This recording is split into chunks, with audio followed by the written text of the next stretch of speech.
Welcome. You're listening to All Things Naval Aviation with your host, Rear Admiral John Meier, Commander, Naval Air Force Atlantic. Welcome to All Things Naval Aviation. This is Rear Admiral John Meier, Commander, Naval Air Force Atlantic. And today I've got a little bit of a twist on the topics for what we've been talking about. I'm joined today by PS1 Cesar Ward, who's been working here at Airlant for the last 3 years, and he's about ready to transfer on his way to HSM 48. Yes. And I welcome, first of all, PS1, welcome to our podcast, All Things Naval Aviation. Thank you, sir, for the opportunity to this podcast. Also, it's an honor for me. So, Petty Officer Ward, this is his first podcast, so he's brand new at this. But I had a conversation with him the other day, and I will tell you, it gave me goosebumps after talking to him. I'll let him tell the story in a moment, but I think his story is wholly appropriate to the culture of our Navy, to the culture of naval aviation, and I'll let Petty Officer Ward tell some of this in his own words. But PS1, how long have you been in the Navy? 11 years, sir. 11 years, okay. And the last 3 have been here. Yes, sir. And you're a personnel specialist, so you've been doing gains, transfers, pay work, all those critical things that diary people in and out, but very importantly, make sure that their pay is accurate. That is the most important, sir. Right. It certainly is important to me anytime I've done a PCS move and that sort of thing. And I will tell you that our best personnelmen take that as though it's their own pay. I mean, you really take a pride and ownership in that it's going to be error-free, it's going to be as timely as we can possibly do. And I wanted to thank you for that.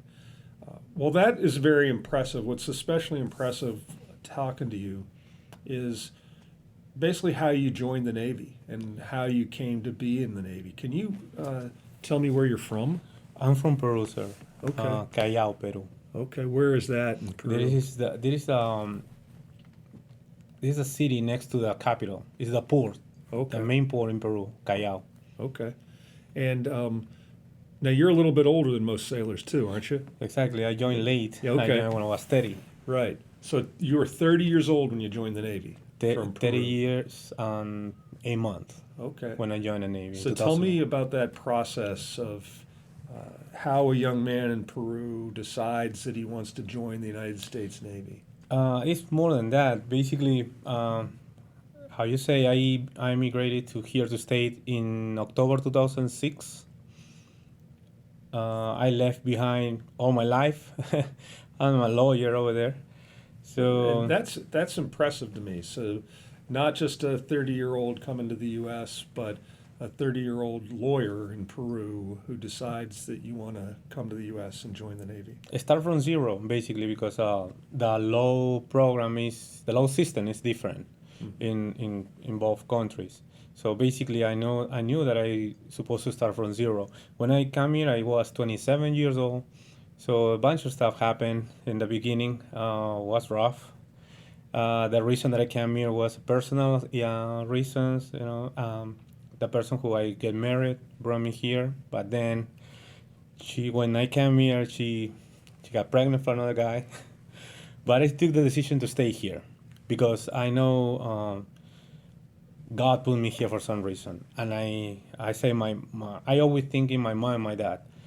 I came here, I met my current wife. By that time, I was with 2 kids for my stepson, and then Juliet born by that time.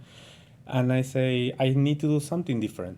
I was working by that time in a credit union as a cashier, teller. And I got another job in Advanced Auto Parts. No English. It was a Latino community credit union, so I was supposed to speak Spanish all the time. And I went to the recruiter office for my friend because her husband joined the army like a year ago. And he said, let's go. Let's see what happened. So when I went to the recruiter office, of course, everything in English, I said, no, I don't think I can handle that. But let me try. And then when I was walking out, the recruiter from Navy came here was a Puerto Rican person. So he probably noticed that I was speaking in Spanish, and he started to talk with me. And I just said, hey, well, you came to looking for something? I'm looking Speaking for to you in Spanish, right? Exactly. No, I say, I'm looking for you. I was looking for you. So he said, let's go to my office. And we start all over again, the process. And I say, I'm Teddy. I got family. I don't come here to play. I want this one. It's what I want. Of course, a lot of people say, no, you don't know English. You got back surgery.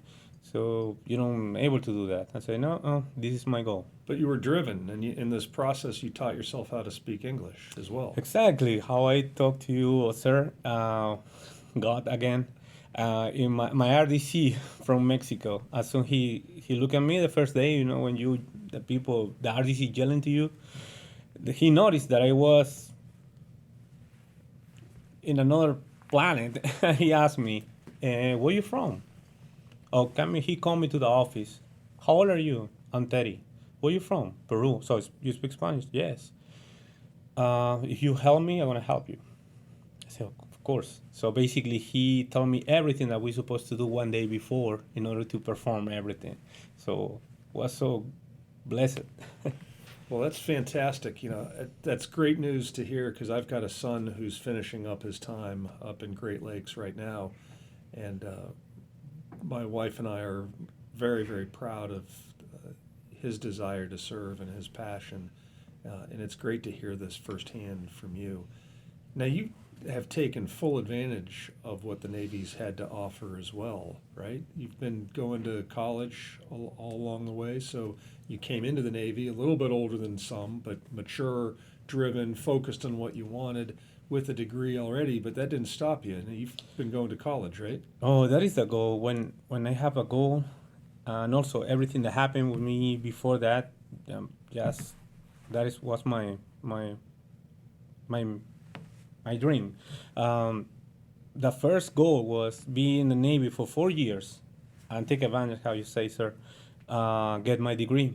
So I did it. I did it in my first 2 years. I get another degree in criminology and homeland security. And then I advanced. I reenlisted. So I started to think in the Navy as a career. And now I'm about to finish my master's degree in human resources. There's one more course. One more course. Exactly. For a master's degree, which is enormously impressive. And I take it that the Navy's paid for all of that. That's been 100% through tuition assistance. I don't pay nothing from my pocket.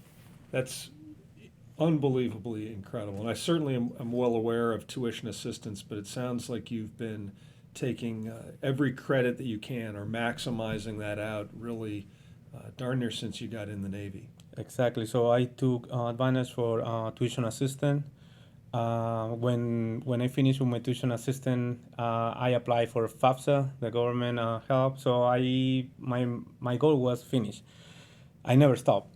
And then now I'm using my post 9/11. Well, don't use it all. Save some of that. Exactly. Make sure you save some for your kids. I make the calculation. Right. Yeah, I use just one portion, little portion, to finish my master's degree because I was thinking of my kids. Right. That I will tell you firsthand that the post 9/11 GI Bill is worth a full college degree and then some. My eldest son went to Virginia Military Institute, and the GI Bill paid for the entire thing, and we had enough to pay for a year and a half of our youngest son to go to Old Dominion University. Incredibly valuable benefit that we get from our service. There's a good. Yeah. Now, when we talked earlier, you had talked about the opportunity that the Navy presented, and it really struck a chord with me. And I'm wondering if you could relate that again. The opportunity the Navy gave me. The opportunity of the Navy, or maybe even the opportunity of the United States. It's for me. Some people don't believe me, but every day for me is something amazing. Every time that I look myself with this uniform, because when I talk to my friends, I'm a hero, like kind of hero for my friends in Peru, because when they look at me with this uniform and they remember me in Peru, being a lawyer or try to pursue some stuff professional, they look at me as a Navy now. The U.S. Navy is complete amazing. The Navy gave me everything. So I would say I came here for personal reasons. I become a citizen in the Navy in January 2010. That gave me the opportunity to bring my parents to this country. That is, I say, complete my goal. So everything that I left in Peru, all the effort that I make, me finish the school. My parents, both of them, they didn't finish the high school. My parent was a truck driver, and my mom has a housewife. So I still got a debt with them because I left everything. So I brought them in May 2011. So make them, it's just, look, when they come here and look them just go to Walmart and buy something by themselves was my goal. Well, it's fantastic. When you talk about the opportunity of not just the United States, but the opportunity of the Navy and the path that you've been on the path of leaving Peru, coming here, getting your citizenship, one course away from a master's degree and bringing your parents here. I tell you, when we talked earlier, this really gave me goosebumps because it's in many ways, it's the American dream, and it's the really foundational to the United States about our culture, about how it's a land of opportunity and how you can come here and be judged on the content of your character and the quality of your work. Nothing else. And the fact that you're as successful as you have been in the Navy to date speaks volumes to that. I always say, sir, that you can do whatever you want in this country. It's a son of a truck driver, let's see, it's not for the... Son of a truck driver in Peru. In Peru, Right. have whatever car that he has, so a house. I say you can do whatever you want if you follow the right path. It's what I talk to my kids all the time.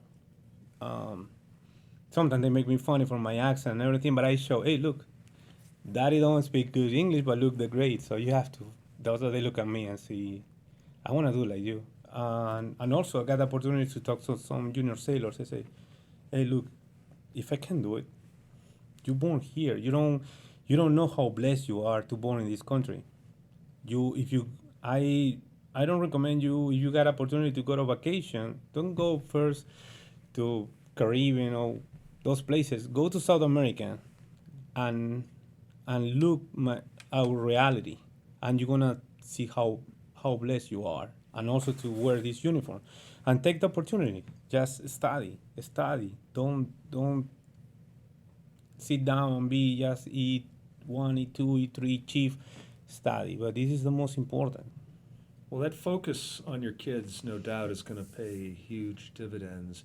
You certainly got the spark somewhere along your life to focus on positive activities and positive behaviors and education, and it's very clear to see that you're not just going to stop as a PS1.